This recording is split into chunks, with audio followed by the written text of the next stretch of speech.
Hey, when some loud braggart tries to put me down and says his podcast is great, I say right away, fuck you. Now wait a minute, buddy. Sorry. Ain't you heard of my podcast? Ain't you heard of my podcast? Yeah. And also, number fuck one in the you. state. Rah rah sis boom ba. Yeah. No, that's not the. Oh, That's the single version. dang it. Hey, welcome to Talking Down the Highway, Beach Boys podcast. I'm Matt. I'm Glenn. There is actually some rah rah rah sis boom ba going on in the Fuck, album you're version right. too. It's just not by girls. Yeah. I'm Tim, and fuck you. Oh, Wait, sorry. hey. Sorry. Who? Sis boom ba. Whoever that braggart. Braggarts. Don't I let got a them- problem with braggarts. Don't let them get you down. You know what else I got a problem with? Arsonists? Dickheads. Uh-huh. There's a lot of... This is the thing that none of us really want to say, but there's a lot of fucking dickheads running around out there. Hey man, careful. You don't want to make the Braggarts. dickheads mad. Braggarts? Arsonists? We don't want the dickheads to stop Right. listening to our yeah. podcast. Yeah. No, I like dickheads, man. Yeah. I'm sick of them. Matt's referring to our beloved favorite record store in our neighborhood record store.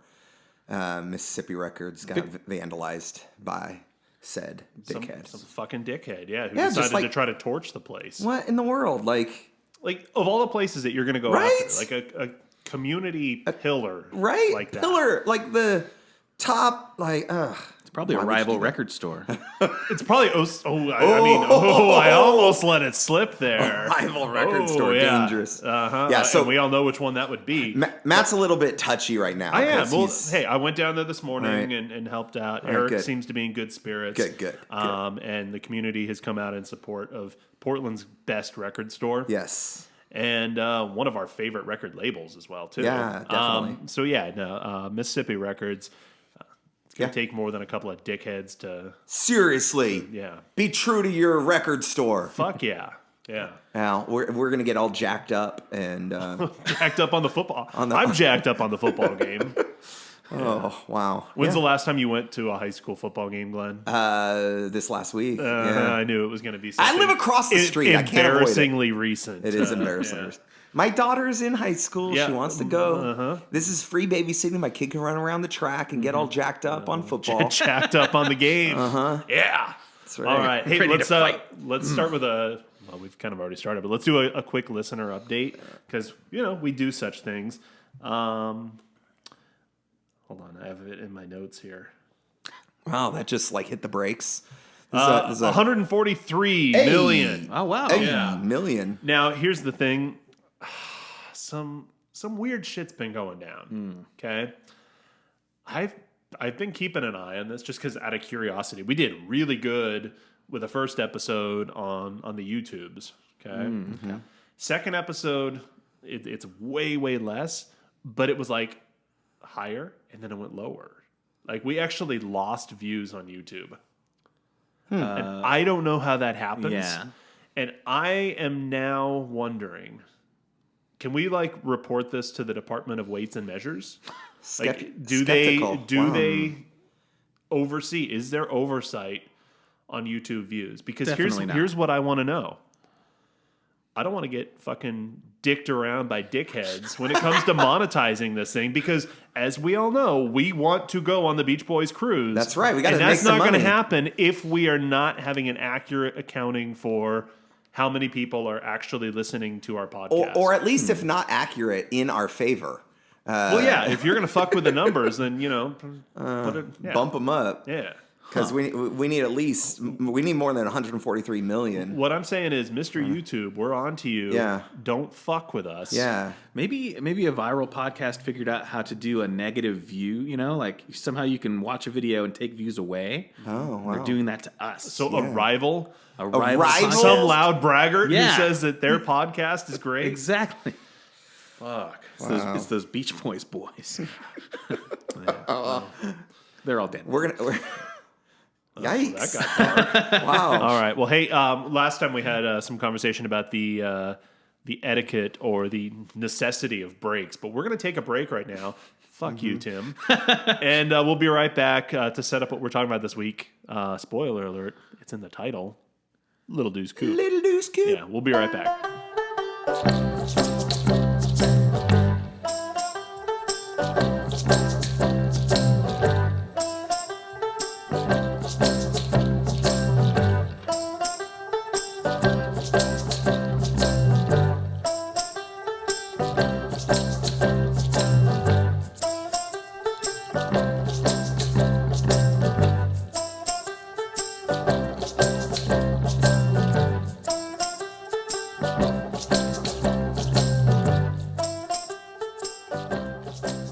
All right, we are back on Talking Down the Highway, and we were just bragging during that extended break that, we're glad we've already earned this explicit label, and that's something you're not going to get with every Beach Boys podcast. That's right. People want to know what differentiates ours from these alleged other Beach Boys podcasts that we're still not sure if they really exist.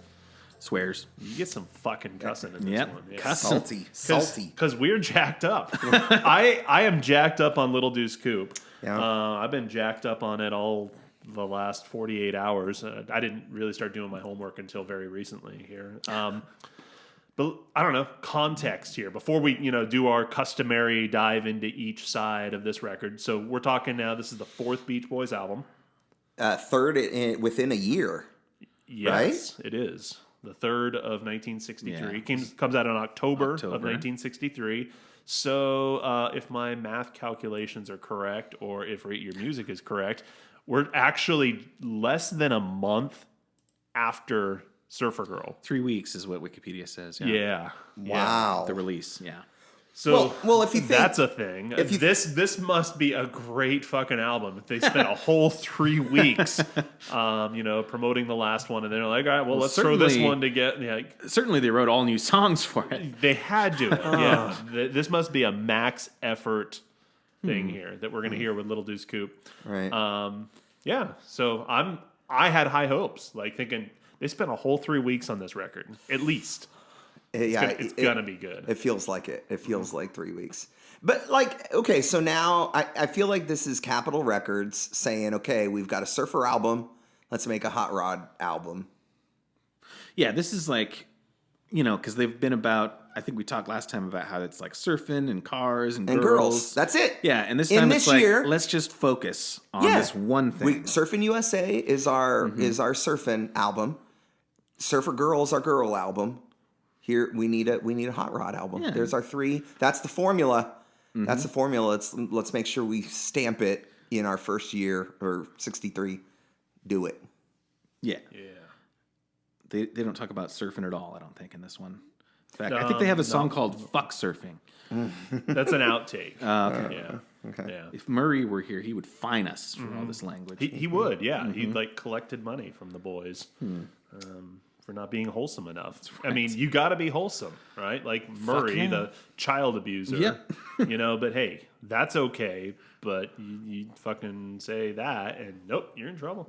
Well, if the kids aren't wholesome, you got to beat them. Wait, no. You got to beat wholesomeness into them. Yeah. Seriously, not a single surfing reference on this album. Wait a minute. It sounds like it's time for an episode of Heroes and Villains. What?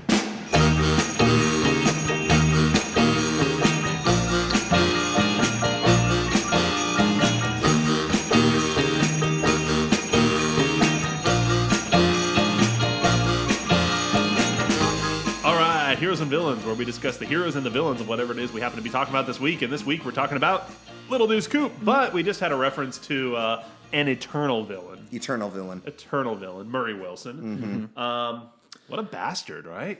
Yeah, we haven't talked about that guy in a couple weeks, it seems like. Yeah, but what's his... Did he, burn the Wilson boys' Deuce Coupe or something? What makes him a villain in this episode? Well, we were just talking about him, beating him. He existed. He existed. At the time, yeah. Mm-hmm. I think Mike's writing contributions about just the banality of hot rods is villainous. It's maybe Mike is making some really serious commentary on toxic masculinity and how it's projected through vehicles and how it's just a front for insecurities. Maybe Mike is really tapping into something deep and we just don't know it. Nah. Bullshit. He's a fucking villain. Yeah. No, he's... And you know who else is? Braggarts. Yeah. Braggarts are the villains. Yeah. I got no patience for braggarts. Mm-hmm. Well, we've got a lot of villains, I guess, really, in this one. Yeah. We talked about, dickheads already, and braggarts, and Mike Love. Arsonists, and we didn't even talk about heroes. Usually we talk about heroes first. Do we have anybody who stands out? I got one. Eric at Mississippi Records. Yeah. Okay. Yep. Eric's the hero. Yeah. I mean, we really should have just done this whole heroes and villains at the beginning, but putting a set piece in the introduction just felt off. Mm-hmm. But yeah. Eric's a hero. Yeah. So, your local record store. Yeah. Well, this one at least. This one especially. There are some record stores that are run by dickheads out there. Okay. That's true. I won't say any names, although I almost did earlier. But yeah. Hey, good episode. Solid. Yeah. Solid episode. I give that a solid Bruce Johnston. We talked about those Careful last now. week. Eh? That's going to be painful. Yeah. All right. Well, hey, we were talking about Little Deuce Coupe here, and I don't know, man. I feel like it's time for an episode of Sound and Vision. Already?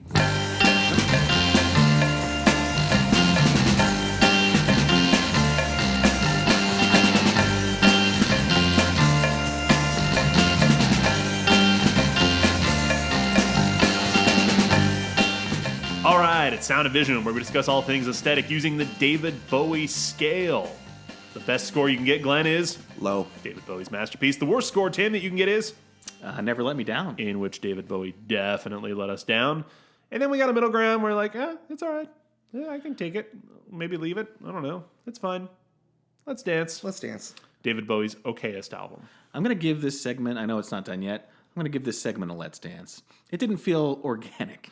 Well, there's something I wanted to bring up, Okay. and it's on the album cover. And so it just kind of seemed like maybe we should talk about it now. We're getting all of our set pieces out of the way here early in this episode, I guess. Why not, right? Sure. What's the deal with the 32? That's the year of the Deuce Coupe. Am I playing my copy of this record ever so too fast? 33. And Yeah. Like, is this RPMs? to be played at 32 RPMs? Because that's the message that I get That might. from this album cover. you are clearly a ho daddy. You don't know anything about anything because You're fucking clearly a gremlin. fucking gremlin. Hey, that's my line. Yeah. no 1932. That's the Ford Coupe. That's the Ford Coupe. The Deuce. That he talks about in Ballad of Old Betsy. Yeah. Well, and in Little Deuce Coupe, a Deuce Coupe is Well, he specifically says 32, Right, right? In right, Ballad of Old Betsy. right. But that's what the Deuce refers to as the 2. the 2 in the Deuce Coupe, and a coupe is a 2-door. Yeah. Like speedster hot rod. Or like when the government is overthrown, Oh, Coupe. A coupe. Oh, yes. Oh, wait. Yes. Wait, I think There's that's an E. right. Coupe. Well, and it's so the coupe is the picture on the cover here with Well, I the get- headless man. Yeah, and But- I'm also But, hold on. If you came in this with no context, though, can you understand how somebody would be like, well, this plays at 32? I need a special turntable for this Sure. record, right? Yeah. So on that basis alone, there's no way this is getting a low for me. Yeah, it is It's not sending low. mixed signals. Although it does list out the tracks on the front, which has become a theme that we Does. are reader service. Yeah, but it looks like a compilation. It totally looks like There's not a single Beach Boy in sight. unless that's Mike Love not. cleverly cropped. It's not. It's the owner of this car that they chose not to show his full face. Is that even metal flake paint? For some reason, they're obsessed with metal flake paint in this album. They keep referencing it, but it doesn't look like metal flake paint on this. I don't know what that is. Yeah. It doesn't sound good though. Well, girls are It's into tuck it. and roll, though. The girls are into the metal flake. Yeah. Never let me cryptic. down. Never let me down. Oh, that's a little dramatic. Some of them have to be Never Let Me Down. This is Never Let Me Down. Okay. I mean, in the grand scheme of things,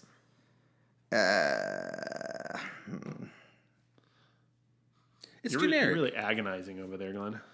it's a high. Sometimes let me down. I don't know if that's allowed. Well, Yeah, Glenn, Tim, what do you think?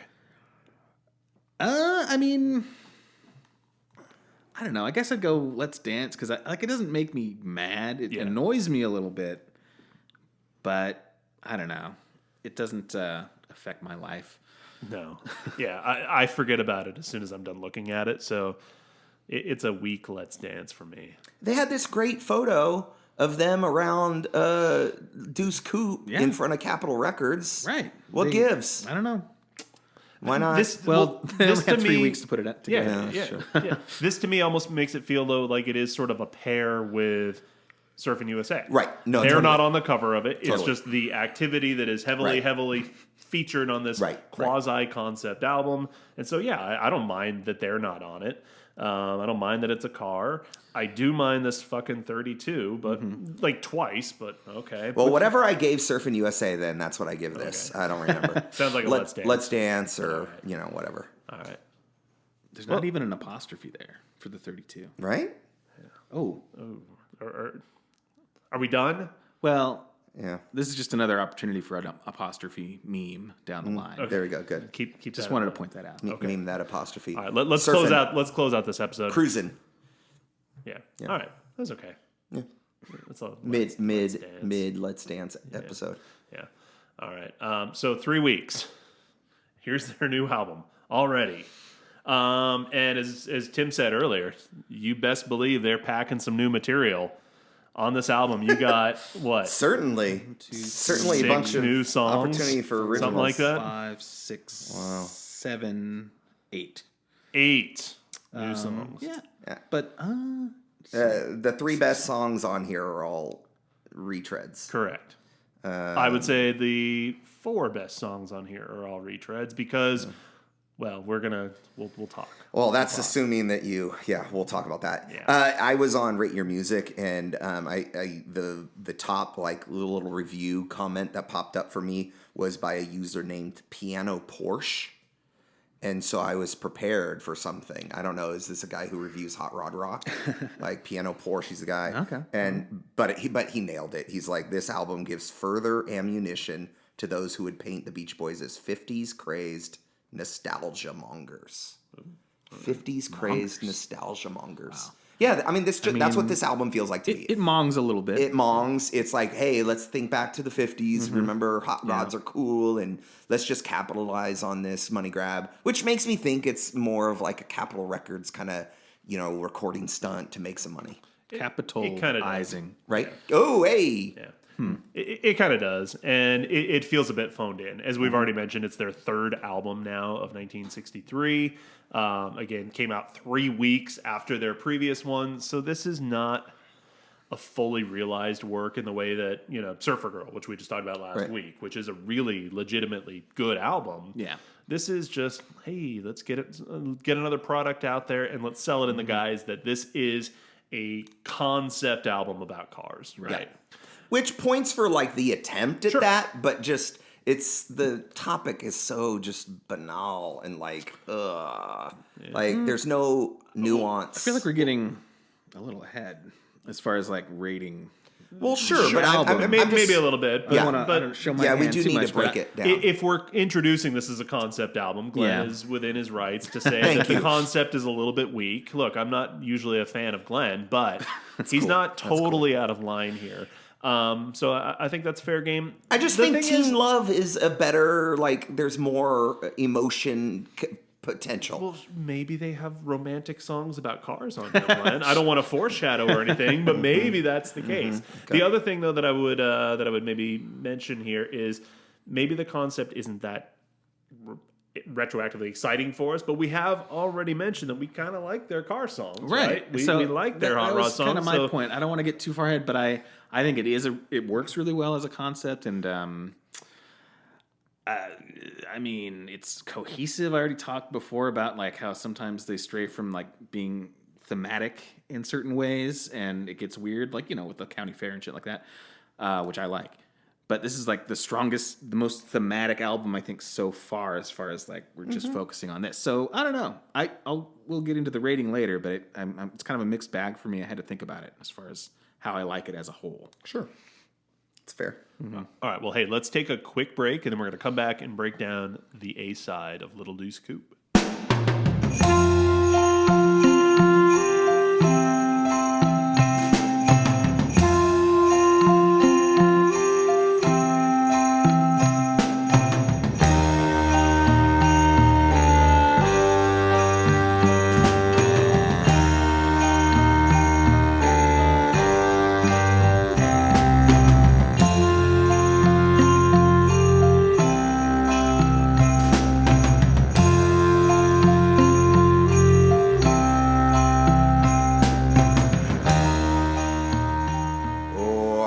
It's time to rev up those engines.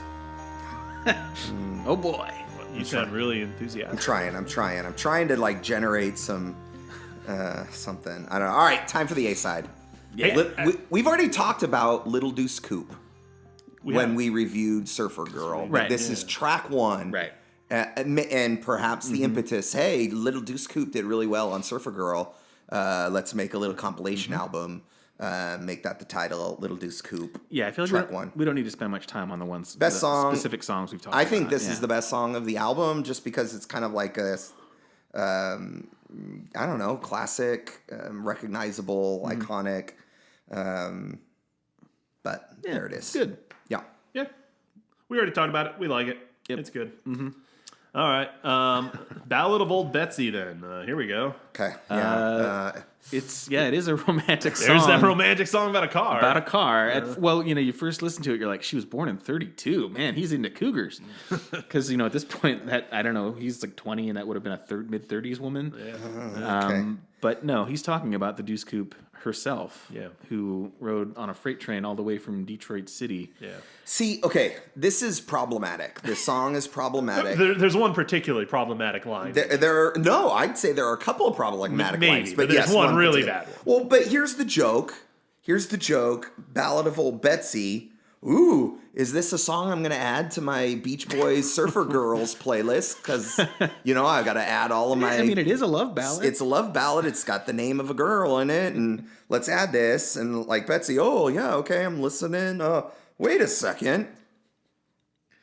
I don't know. How long do we have to go for this joke before we realize it's a car? Yeah. I didn't look up the lyrics. Does it get sexual at any point? Well, okay, so it's about a car, right? And so, okay, do I put this on the Hot Rod Rock playlist? I don't know. See. Okay, the line, she can take a beating. Betsy took some beatings. Yeah. Betsy took some beatings. If you're really dense... And she can take a beating. Right. Yeah. And she's getting old now. It's so sad that she's getting old. I think at that point in the song, it's pretty clear that he's talking about a car. I think so, but imagine if you went to the same high school that would have given Mike Love a diploma, and you're like, all right, maybe I don't get all of these, metaphors here. But that's the point, is like it's coded as a metaphor. Oh, yeah, we beat our cars just like we beat our women. Yeah, and we throw them away when they're getting old. Isn't it sad when they lose their youthful beauty? It's passive language, though. He's not saying that he gave her some beatings. He's saying that she took some beatings. She's been through tough times. It's just awkward. Okay. At best. I mean, I'm not like, we're done with them now. But I wasn't going to use that stupid word that stupid people use when they say things like this. But anyway, it's just kind of dumb. Yeah, I don't know. It is dumb, and it's not really that good of a song. I think it's okay. Yeah, I don't know. I don't have strong feelings about it either way. I'm generally, when you say Beach Boys and ballad, I generally get excited, but yeah, it's fine. It's a novelty song.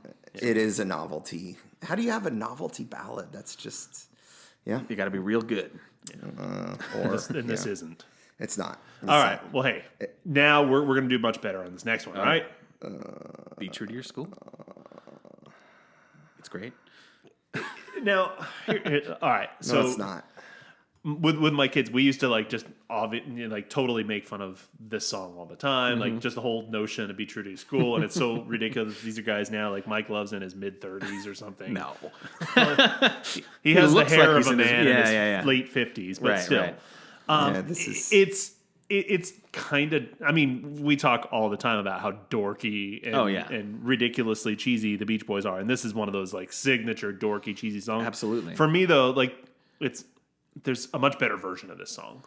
This version, single version, I haven't found that. It's probably on YouTube or something, but it's all out there. I mean, it's all over the place. Yeah, the single version's far superior. Okay, that's the one with the cheerleaders. I was having trouble finding it on Spotify. And it's got a little more, kind of like high school pep band fanfare and everything. There's like a little more thought into the production. Gotcha. And there's just some weird changes that if you're more familiar with the single version, that this one just sounds really tentative. Does the singles version get rid of the jacked up on the football game line? No, it doesn't. That's the best part of the whole song. Gosh. See, Ready to cheesy fight? Or not, and I haven't heard the other version, so I don't know. I can't really speak to that. But this, for me, this. Well, song, I know what we're doing during the next break. This is an all timer to me. This song, like this version of it. yeah. I mean, the song itself, like subject matter aside, I love the way it's sort of designed. I know you love the chord change because you play it on guitar all the time. Well, yeah, I figured it out. There's all these wrong tabs out there in the internet as far as like what key it's in, but you find the right one and you play it and you're like, oh, that's cool. It goes from this to like a minor version of that or whatever. Yeah. I don't even remember what they are.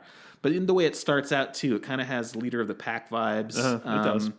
But with more like these bong kind of chords. And then it just really kind of drives. I don't know. I like it a lot. It's lazy songwriting. You're a lazy songwriter. No. Lazy lyric writing. It's like be true to your school. I don't think so. Be true to your school, just like you would to your girl Or guy. In order to make the rhyme happen. In order to make it rhyme with yeah. Let Your Colors Fly. I think Pride should repurpose this song and meme it. Be true to your, girl or guy.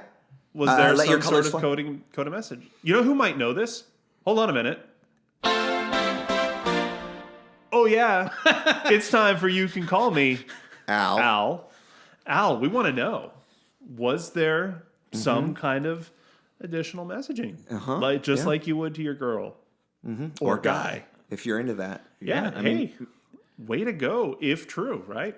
I feel like this needs a meme of Mike Love holding a pride flag and, saying be true to your girl or guy. My theory is that no, Mike Love is not an advocate for the LGBTQ community and never was. Not. No. That's why it would troll him to do that. He was simply saying that this song is for men and women, boys and girls, who have boyfriends and girlfriends. Which colors are flying?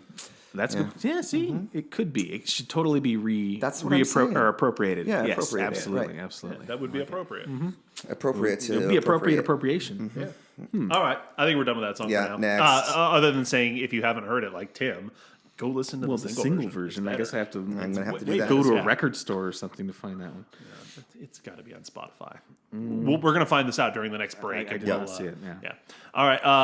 Car Crazy Cutie. I did not know what to do. Does this song go on my Beach Girls playlist or on my Hot Rod Rock playlist? Stop it. Who cares? The last thing that they cared about in 1963, 60 years ago, when they were making this playlist, what's Glenn going to put this on? Which it's arbitrarily named playlist? Hey, it's a twofer. It's a twofer. Yeah, put it on both or put it on neither, and we don't care. Go ahead. It's about a girl. Yeah. It's good. It's about I like cars. it. So yeah, this I think is one of the better songs on here. One of the better originals. It has the Phil Spector "Do Run Run" sort of reference going on, but if anything, I think it's more of a reference to Dion. I was going to say, it sounds like Run Around Sue. Well, Run Around Sue, I think more specifically, Lovers Who Wander.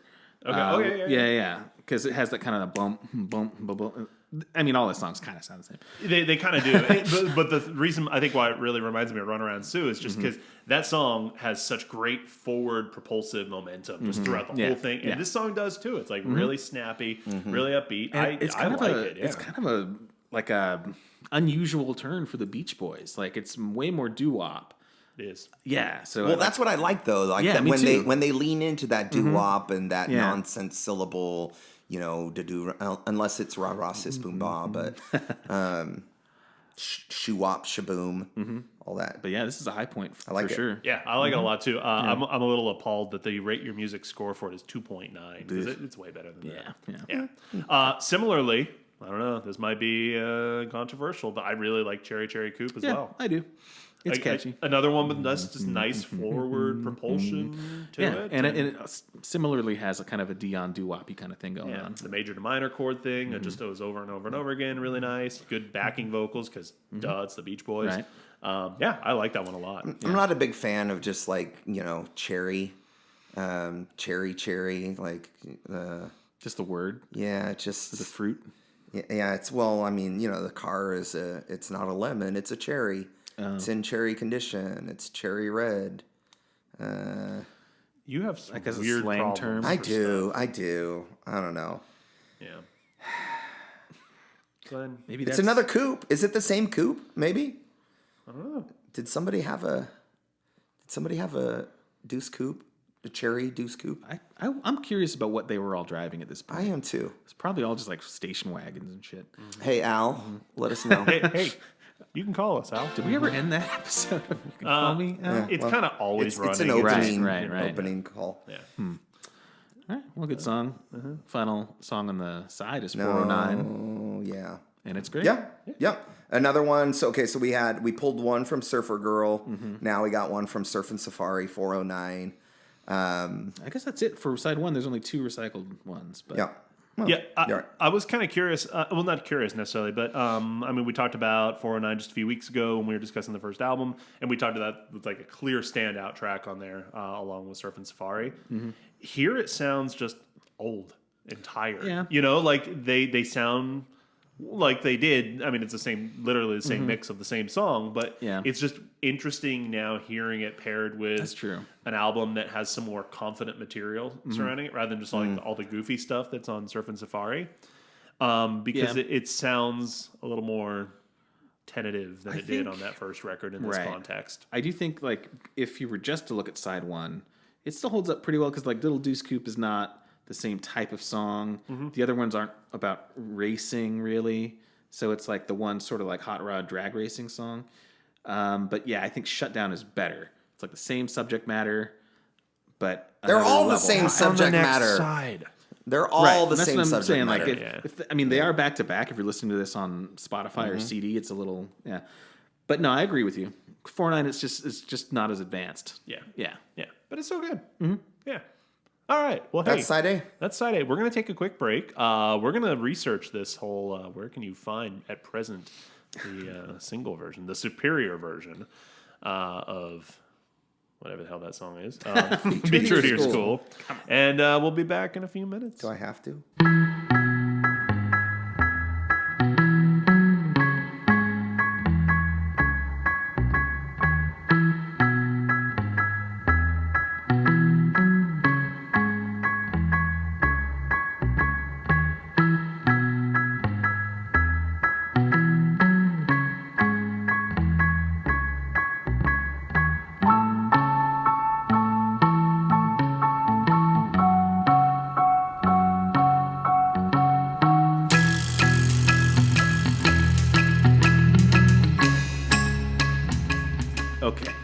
Okay.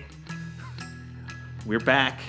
I just listened to the single version of Be True to Your School, and it is fucking awful. No, it's not. It's not. It is. The song is awful. It sounds like You're fucking awful. It sounds like a novelty version they would have put together for like an Ed Sullivan appearance or something like that with dancing cheerleaders and shit. Yes. Yes.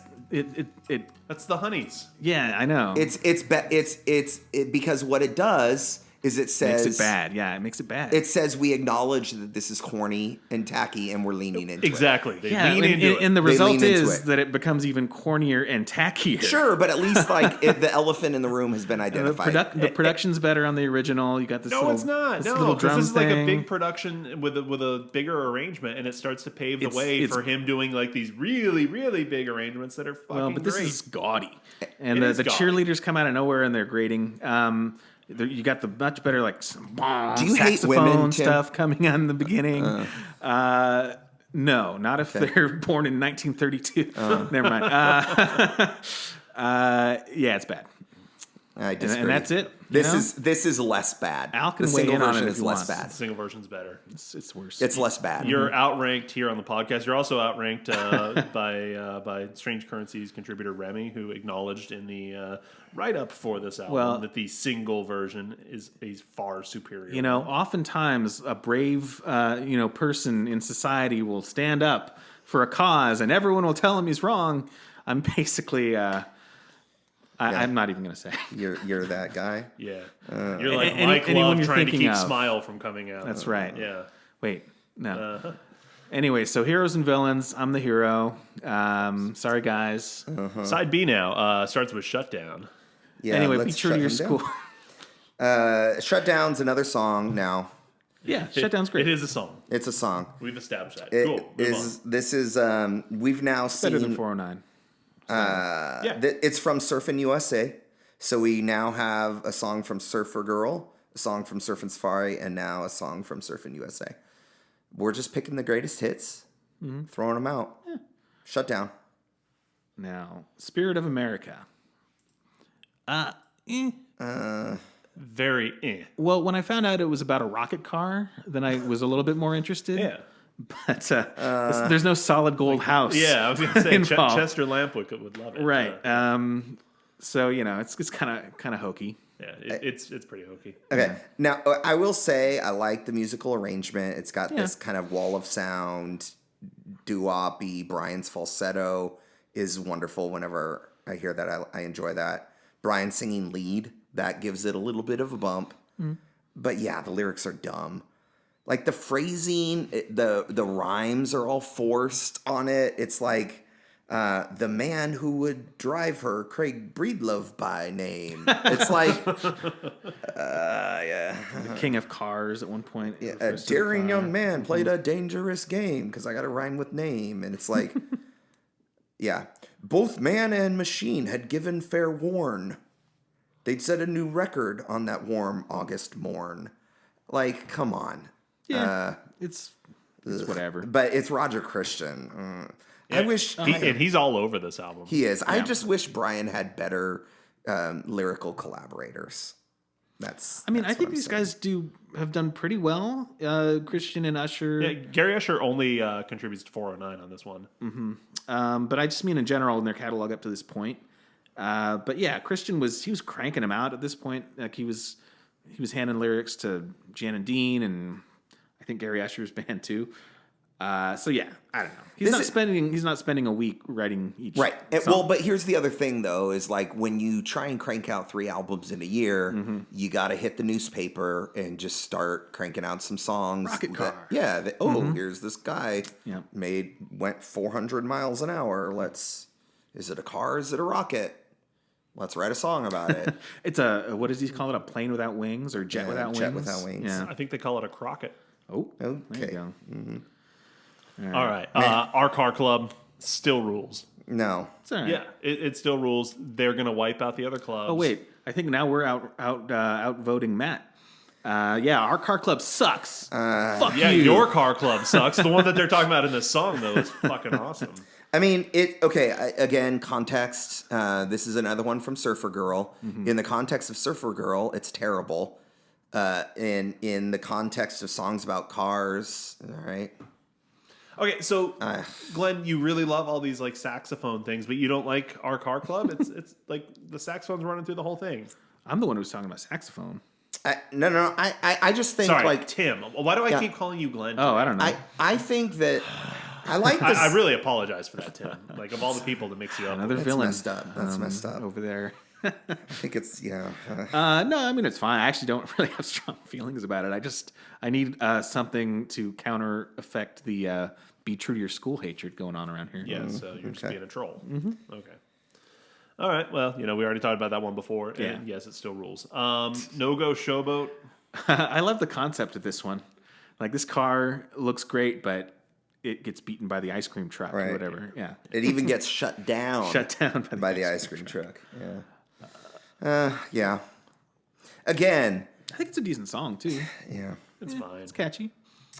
Mm-hmm. There's plenty of potential here musically, but I'm just so disappointed in the lack of heart and emotion and real human connection in these No Go Showboat. Okay.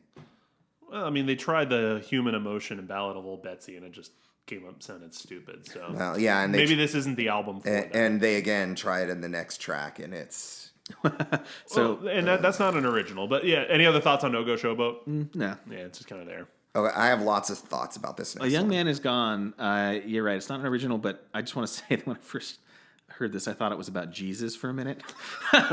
Isn't everything about Jesus? Well, I feel like it wouldn't have been the first time I was listening to an album that I liked, and all of a sudden there's a secret song about Jesus snuck in there. Are you talking about The Troublemaker? Yeah, I'm talking about The Troublemaker. How did I know that? On that Lee Hazelwood compilation.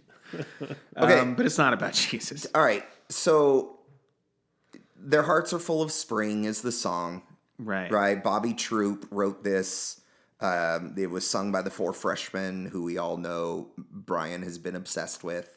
And, Beach Boys have even done straight up Their Hearts Were Full of Spring live. When was that? We'll come to it, I think, eventually. But so they're obsessed with this tune. Their Hearts Are Full of Spring. I imagine they've probably done it in concert. and the vocal arrangement's beautiful, but Brian needs better writing partners. He needs better writing partners. Imagine this song. This is a Mike Love, I think, the lyrics, right? Oh, yeah. Thank you. You nailed it. I was trying not to say it, but like, I'm just saying. Okay, so they took this song, Bobby Troup, musically, and then they rewrote the lyrics about James Dean, right, and his death, and like, it's obituary poetry, which is the lowest form of poetry. It's awful. Imagine this song. Imagine like lyrically. I ended up going through and just like arbitrarily picking Van Dyke Park's lyrics that he'd written and imagining what they would be if they put it over this over this melody. And like you're thinking 1967 though. This is still 1963. I know, this is still pre-Beatles. You got a grade on a curve, I think here. Sure, well, but even doing that, like the teenage tragedy songs are a lot of them are really good, and this one's just really dull. It is dumb. I mean, it's a cappella. It's it's melodramatic. It is about James Dean. It is about a real thing, but that's kind of what was. It feels like they're like, okay, we love this song. We're doing a car album. Let's write it about a car person. James Dean died. It's in the news. Let's change the lyrics. And he was a racer and he died in a car. Yeah. Right. And Rebel Without a Cause sounds like Rebel Without a Car. So like when I first heard the last they line, were saying like Rebel Without a Cause. Are they saying car? That's what I thought. I thought they sang Rebel Without a Car at the end. Think it's Cause. And it is. But I just rolled my eyes and it's like, really? And okay, so even if it's Rebel Without a Cause, they rhyme cause with cause. Like it's just lazy. That's my thing. It's like I think the premise, the concept for a band that does sing about hot rods and street racing and stuff like that, for them to do a James Dean song at this point in history, I think is a really good idea. But they could have written a song for him as opposed to just repurposing an existing song that was kind of sappy already. And if they love Bobby Troup and they wanted to do a car song, do the best car song of all time, Route 66. Okay. Bobby Troup wrote Route 66. Huh. Chuck Berry killed that song. It's awesome. Not the best car song of all time. Well, okay. It's a road song. Well, okay. Roadrunner by the Modern Lovers. Okay. The writing is awful. It's limited vocabulary. It's, still a young man is gone, yet his legend lingers on, for he died without a cause. You might even say he was a rebel without a cause. Be known forevermore. Yeah, it's lame. We know that, but you go into these albums expecting that, and it's just really bad poetry. It is. It's terrible poetry, but it's also Mike Love involved in it. That is my point. So that's what you're gonna get. It reminded me of... Unless he's writing about root beer, which he's very passionate about. He's like phoning this in. And I guess if you're into that, like, so there's something to be said about reading really bad poetry that can be fun. Have you ever read Julia A. Moore? No. Julia A. Moore is this like old school poet, like that would write these obituary songs, and she's so earnest and they're so bad. Like my favorite one is she read a newspaper article about this kid who died, and so she wrote a poem about it. While eating dinner, this dear little child was choked on a piece of beef. Doctors came, tried their skill a while, but none could give relief. Does it really say was choked on a piece of beef? Yes, yeah. So it's bad. He didn't choke on beef. He was sitting on a piece of beef and someone choked him to death. Yeah. That's crazy. Well, it was she. She was 10 years of age. Okay. I am told, the poem goes. So, didn't even know them. And in school stood very high. Her little form now the earth enfolds, in her braced, and must ever lie. Wow. I think a lot of poetry is bad, even famous stuff. But anyway, fair. I think what we're missing here, what we're ignoring, is that apparently this is Matt's favorite song in the whole album. Oh, because he's defending it pretty staunchly. He is. I don't like it really. I mean, I rated it as a 3 on Rate Your Music. Too high, which might be too high. I don't know. I mean, the vocal arrangent's really nice and everything, but it's cheesy as hell. But. Yeah. I just feel like Glenn is way too worked up about it. I'm just trying to talk you down a little bit. I just don't like Mike Love's writing. It makes me angry. It's fair enough. That's it. All right, and then they end with a Custom Machine, which Machine feels very inconsequential to me. I literally wrote one word, I like forgettable. It. No, see, I like Custom Machine. I think the air is completely let out of it by coming after this other song. Yeah. Like, if anything, that should have been the album closer, Young Man Gone. Because this one, all of a sudden, it's like, you know, like it could have been like the start of side 2 or something. I don't know. Yeah, we've already talked. They do some weird sequencing stuff. Yeah. Early on, they had a thing or two to learn about how to sequence an album, I guess. But I like Custom Machine just fine. It's fine. Yeah. Again, it's the third album in a year. It is, and they're cranking them out, and take it for what it is. Maybe in normal circumstances, these would have stayed in the little lyric journal as practice pieces, but Capitol wanted some money, so give us a car album. Yeah. Yeah. All right. Well, hey, it's time to rate it.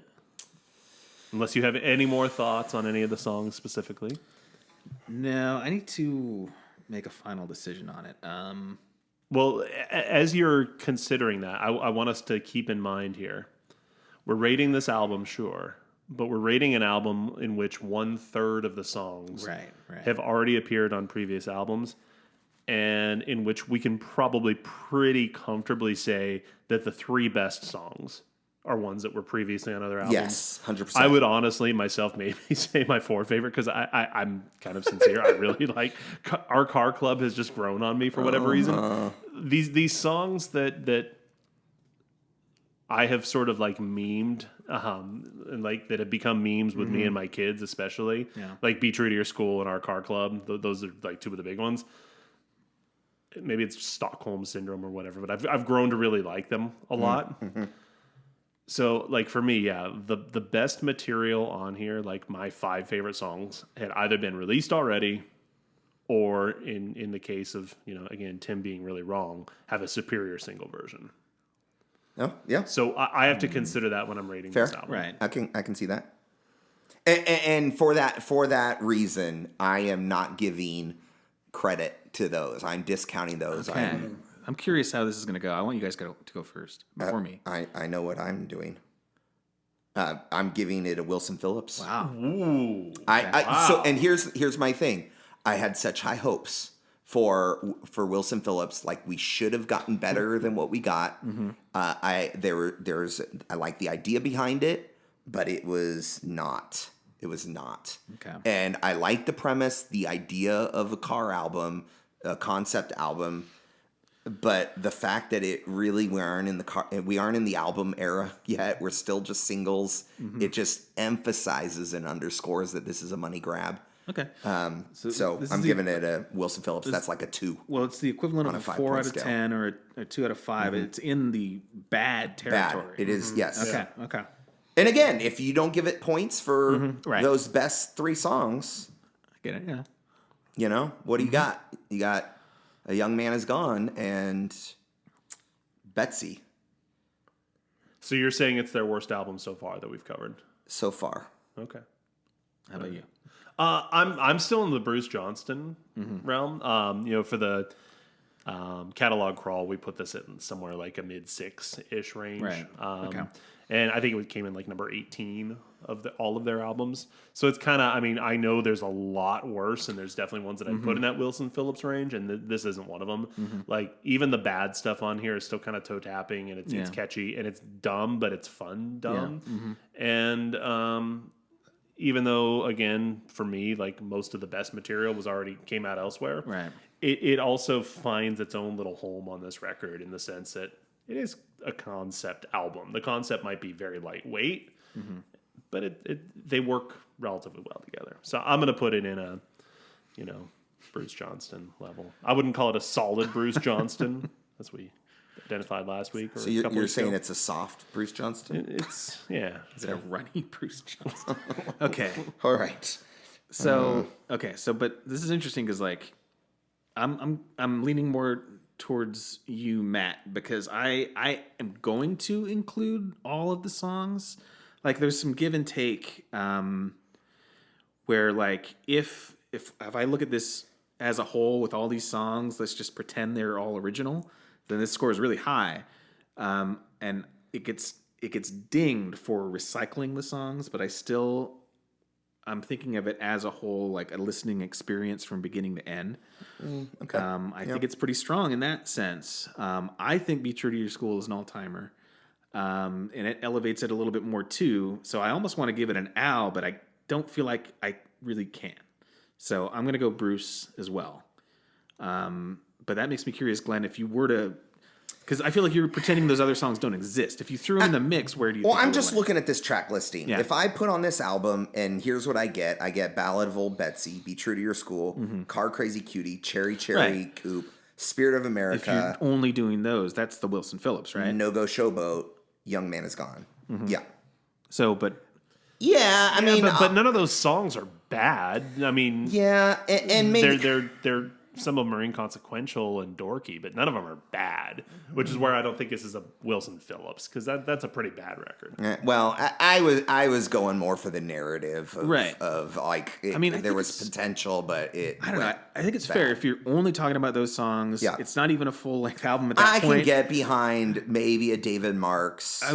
So if you're looking at it as a whole, as a listening, including the good, as the a recycled listening songs. experience, it's fine. Okay. In fact, as a listening experience, I'd rather listen to the surf songs than the car songs. Yeah. But that maybe that's a coin flip. Yeah. I mean it's fair. And I'd rather listen to the weird songs, Surf and Safari, than either of those. Okay. So I think it's fair to ding this one pretty significantly for being kind of cranked out and like recycling so much material. Yeah. Although, whatever. Maybe I'm just salty about Mike being so involved in this. Maybe, they did. I mean, Mike tends to sing the drivel, the songs that are just about like nothing. But yeah, I mean, there's no instrumentals. So I guess in general, there's a lot more Mike. Yeah. I guess maybe, I don't know. Are we putting these in stone? Do I have to get a tattoo? You do, yeah. This is a David Especially Marks when you're then. wrong. All right, fine. David Marks or Bruce Johnston, whatever. Yeah, I just last thing I want to put. There were in the comments on Rate Your Music, there were quite a few people who were like comparing this one really favorably to Surfer Girl. When I wrote my Rate Your Music review on there, I just said, they're not even close. Not even Surfer close. Girl has In My Room and Catch a Wave and obviously Surfer Girl. Like there's great songs that made their first and only appearance on that album. Yeah, I said that Surfer Girl is like an impressive step forward in a genius's artistic progression. That's my staying there. And then I said Little Deuce Coupe is what happens when you force him to make 3 albums in a single year. Yeah, right. Like it's filler. Nailed it. Yeah. Surfer Girl and In My Room are the 2 best songs so far. They are. I would agree. Yep. All right. Hey, let's take one more break. We're going to come back and wrap it up.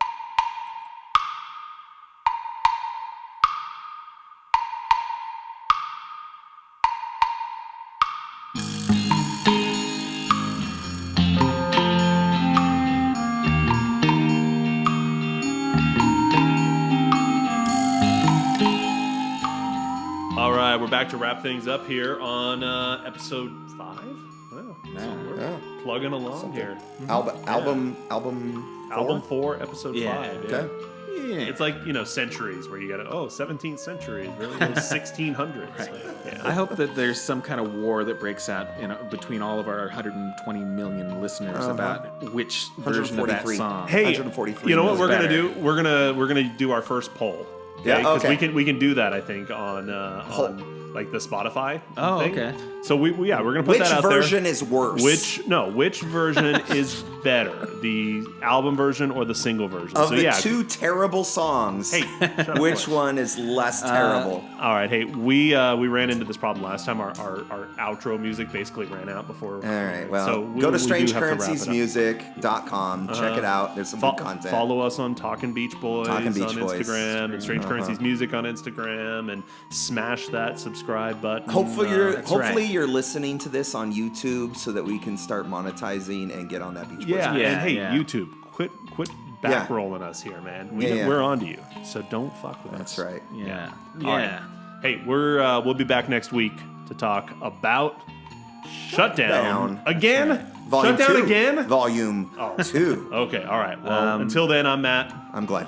I'm Tim, and fuck you. Later.